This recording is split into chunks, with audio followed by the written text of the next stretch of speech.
Күйші Ілияс Жансүгіров 1934 жылы өзінің әйгілі күйші поэмасын жазды. Поэма оқырманды салған жерден тау өзенінің арынды ағысында үйіріп әкетеді. Оқиға арқадан ауып Жетісуға келген хан кененің ордасынан басталады. Абылайдың арыстан жүректі немересін ардақ тұтып сыйлаған халық Жетісудың ағайы мен сығайы оның құрметіне ту бие сойып, той жасап, жік-жапар болуда.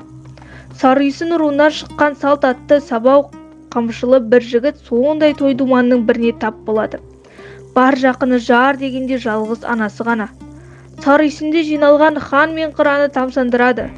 Оның тартқан әртүрлі күйлері тас бұлақтың суындай лақылдатып, Алатау, Алтай, Арқа сырды шарлатып, ұлы дала аумағында өткен тарихты елестетеді. Ханның қарындасы Қарашаш ағасынан күйшіні сұрап алады. Қарашашқа тұтқын құл боламын деп күйші мұңаяды.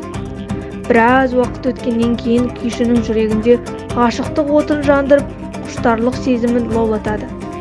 Әр күйін Қарашашқа арнап өтетін болған екен. Күй құдіреті Қарашашты да ғашық қылдырады. Екеуінде ғашық күштер сезімі ашылады.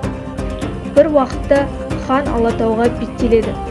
Әлімқұлдың баласы Сапақ Кенеханға құрмет тұтып, той думанмен ауылға қайтады екен. Бір кезекте Қарашаштың сұлулығына және өз күйіне мас болып, Қарашашты ұйқысынан оятпақ болады.